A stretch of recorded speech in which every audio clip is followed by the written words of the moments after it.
નમસ્કાર દર્શક મિત્રો, તમે જોયા છો સાયકલ મીડિયા સંચાલિત નવસારી લાઈવ અને ઝટપટ ન્યૂઝ। કોંગ્રેસ દ્વારા આજરોજ નવસારીના ફુવારા ખાતે પ્રતિક ધરણાનો કાર્યક્રમ યોજવામાં આવ્યો છે। શું કારણ છે આપણે જાણીશું। જિલ્લા કોંગ્રેસના પ્રમુખ છે તેમની પાસેથી। શૈલેષભાઈ, આજે ધરણાનો કાર્યક્રમ શા માટે? આજનો જે ધરણાનો કાર્યક્રમ છે એ મનરેગા જે છે, મનરેગાની જે યોજના છે એમાંથી મહાત્મા ગાંધીનું જે નામ હટાવાઈ રહ્યું છે એ બાબતે અમે આજે ધરણાનો કાર્યક્રમ કરી રહ્યા છીએ। મનરેગા એ નાના ગરીબ વર્ગ, મજૂર વર્ગ માટેની સરકારે યોજના મૂકી હતી, એમને રોજગારી મળી શકે, અને એ વિચારો ગાંધી વિચારધારાને ભરેલા વિચારો હતા કે ગાંધીજી વિચારતા હતા કે ગરીબ વર્ગ, મજૂર વર્ગ જે છે, આર્થિક રીતે પછાત વર્ગ છે, એની રોજગારી માટે કંઈક વિચારવું જોઈએ। ગાંધીના વિચારોથી પ્રેરિત થઈને કોંગ્રેસ પાર્ટીએ મનરેગાની યોજના અમલમાં મૂકી હતી, એટલા માટે એમાં મહાત્મા ગાંધીનું નામ જોડવામાં આવેલું હતું। પરંતુ અત્યારે ભારતીય જનતા પાર્ટીએ મનરેગાનું નામ બદલવાની સાથે એમાં જે 90%ની જે હિસ્સો કેન્દ્ર સરકારનો હતો એ પણ ઓછો કરવાની વાત કરી છે, અને રાજ્ય સરકારનો હિસ્સો વધારવાની વાત કરી છે। એનાથી મજૂરોને જે રોજગારી મળી રહી છે એમાં લગભગ મજૂર વર્ગને પણ નુકસાન થશે, અને આવનારા સમયમાં જે ગાંધીના મૂલ્યોને ભૂલવવાની જે વાત છે અને આરએસએસની વિચારધારા ઠોકવાની જે વાત છે એ ખૂબ જ નિંદનીય બાબત છે। જો આવનારા સમયમાં દેશ સુરક્ષિત રાખવો હોય તો ગાંધીની વિચારધારાથી દેશ ચાલશે, તો જ દેશ પણ સુરક્ષિત હશે અને આવનારું ભવિષ્ય પણ સુરક્ષિત હશે। એટલા માટે જ્યારે સરદાર વલ્લભભાઈનું નામ સ્ટેડિયમમાંથી હટાવવામાં આવ્યું હતું અને નરેન્દ્ર મોદીનું નામ મૂકવામાં આવ્યું હતું, ત્યારે પણ એક વિચારધારા ઉપર પ્રહાર કરવામાં આવ્યો હતો।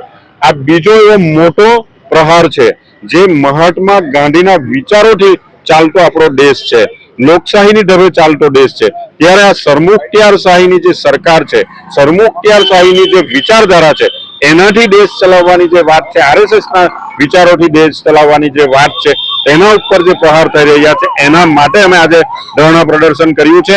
અને આવનારા સમયમાં ગાંધીના વિચારોને જીવિત રાખવા છે, ગાંધીની વિચારધારાથી દેશ આગળ વધે એ મહત્વનું છે, એટલા માટે અમે આજે ધરણાનું પ્રદર્શન કરી રહ્યા છીએ। એક ગાંધીવાદી પણ છો તમે, તો ગાંધીનું નામ હતું કેટલું યોગ્ય?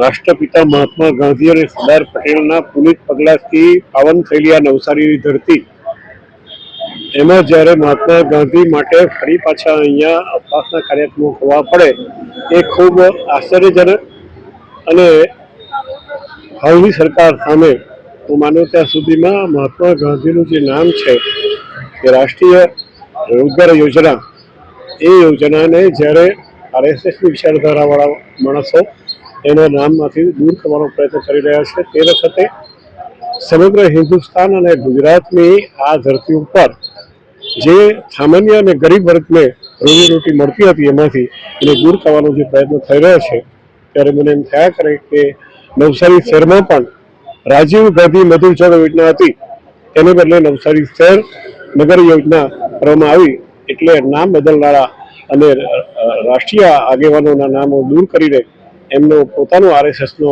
જે ઝંડો છે એ ફરકાવવાના પ્રયત્નો કરી રહ્યા છે, એ ખૂબ દુઃખદ। આવતા દિવસોની અંદર યુવા પેઢી આને માફ નહીં કરે એ ચોક્કસ એને એલાર્જ શરૂ થઈ ગયેલા છે। તો મનરેગામાંથી ગાંધીજીનું નામ જે બાકાત કરવાનું છે, ત્યારે વિરેન્દ્રભાઈ છે। વિરેન્દ્રભાઈ, શું કહેશો આજે જે આ નામ હટાવવાની વાત કરવામાં? Mahatma Gandhi rural employment scheme એ કાયદો કેમ બનાવેલો, એના હાર્દમાં જો આપણે જઈએ તો મહાત્મા ગાંધીનું એક સ્વપ્ન હતું કે ભાઈ જે ગામડાની અંદર પડેલો જે બેકાર માણસ છે, જે ભૂખ્યો છે, જેના પેટમાં અન્ન નથી, તો એને કાયદાથી ગેરંટી મળવી જોઈએ। એટલે મનમોહન સિંહની જે યુપીએ સરકાર હતી નંબર 1, એની અંદર રાઇટ ટુ ફૂડ જેને કહેવાય એ બનાવ્યું, અને રાઇટ ટુ વર્ક બંધારણની અંદર માર્ગદર્શક સિદ્ધાંતો છે, એમાં આ બધી વસ્તુઓનો સમાવેશ થાય છે।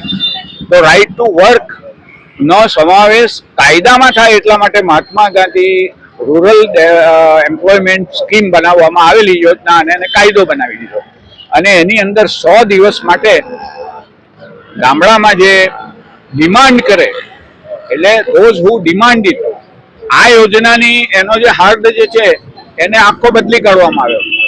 હવે ગામમાં પડેલા લોકોએ માગણી નથી કરવાની, અધિકારથી માગણી કરતા હતા એવો કાયદો બનાવેલો કે માગણી કરે એટલે એનો અમલ કરવાનો, અને એનો અમલ કોણે કરવાનો?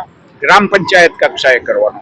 આજે આખી યોજનાને સેન્ટ્રલાઇઝ કરી દીધી અને પ્રચાર આજે છાપામાં જુઓ તો જુઓ, યોજનાનો રાષ્ટ્રપતિ મહોદયે તો સહી કાલે કરી અને આજે કરોડો રૂપિયાની જાહેરાત આખા હિન્દુસ્તાનમાં, જાણે કે 125 દિવસ રોજીરોટી ગામડાના મજૂરોને મરી ગઈ એવો પ્રચાર આજથી ચાલુ થઈ ગયો. એટલે ખાલી પ્રચાર છે, યોજનાનો અમલ 100 દિવસની ગેરંટી હતી, એનું બજેટ એ લોકોએ કાપી નાખેલું અને 100 દિવસની જગ્યાએ 30 વર્ષથી તો ગુજરાતમાં ભાજપનું શાસન છે. હવે 30 વર્ષમાં જો ભ્રષ્ટાચાર ચાલતો હોય એમ કહેવામાં, સંસદમાં કીધું પાર્લામેન્ટે માં કે ભાઈ ભ્રષ્ટાચાર ચાલે એટલે અમે આ યોજના દૂર કરવા માંગીએ, તો 30 વર્ષથી તો અહીંયા ગુજરાતમાં ભાજપની સરકાર તો ભ્રષ્ટાચાર પકડવાની કોણે ના પાડી હતી. એટલે આવા બધા ખોટા બહાના કરીને મહાત્મા ગાંધીનું નામ એ લોકોની વિચારસરણીમાં જ ગાંધીનું નામ નહીં આવે એ છે, અને એટલા માટે આ એક બહાનું શોધ્યું, પણ એ બુમરેંગ સાબિત થશે.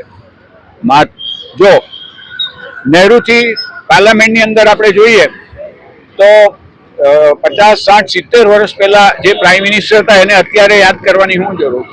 ઇન્દિરા ગાંધી. એટલે નહેરુ કુટુંબ પછી હવે મહાત્મા ગાંધીનો વારો છે, પણ એમાં આ દેશની જનતા બહુ છે તે મગજે સાબુત છે, એમાં એ લોકોના વળતા પાણી શરૂ થવાના છે.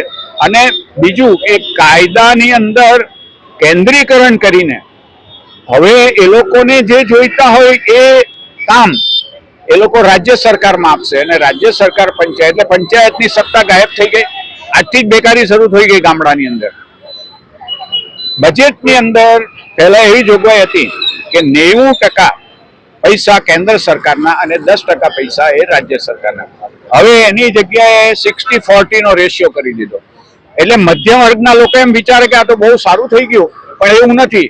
રાજ્ય સરકાર શામાંથી? મોટાભાગની રાજ્ય સરકારો તો દેવામાં ચાલે છે.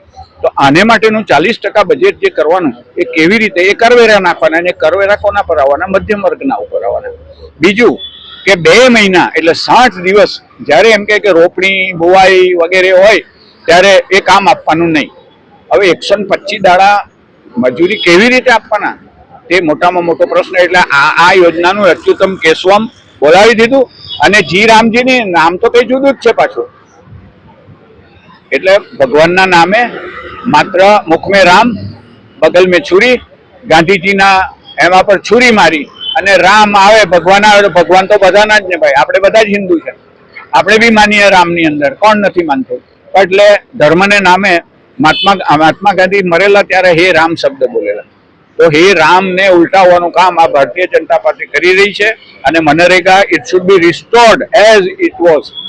એ રીતે રિસ્ટોર ન થાય ત્યાં સુધી આખા દેશમાં આંદોલન જે છે એ કોંગ્રેસ ચાલુ રાખવાની છે. અને જેમ ખેડૂતોનો જે કાયદો બનાવેલો અને પાર્લામેન્ટમાં, અને એને જેમ ખેડૂતોએ આંદોલન કીધું ને બદલવો પડેલો, તેમ આ યોજનામાં પણ ભયંકર બવાલ અને આંદોલનો આ દેશની અંદર ચાલવાના છે. અને આ યોજના જે છે એને એ લોકોએ રિપીલ કરવાની છે.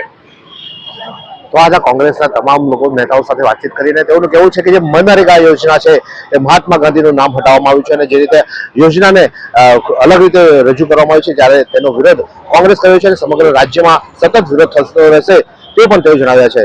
આ જ પ્રકારના અનવા સમાચાર માટે જોતા રહો નવસારી લાઈવ અને ઝટપટ ન્યૂઝ. 22 વર્ષથી દરરોજ લાખો જીવનોમાં આશા અને આરોગ્યનું પ્રકાશ આપતી Kejal life in multi speciality hospital. અદ્યતન સુવિધા સાથેની હોસ્પિટલ, અનુભવી ડોક્ટરો અને ટેકનોલોજી સહિત ઓપરેશન થિયેટર્સ, આઈસીયુ અને એનઆઈસીયુ વિભાગ, 24 કલાક ચાલતી ઇમરજન્સી સર્વિસીસ, મેડિકલ સ્ટોર અને લેબોરેટરીની સુવિધા પણ ઉપલબ્ધ છે.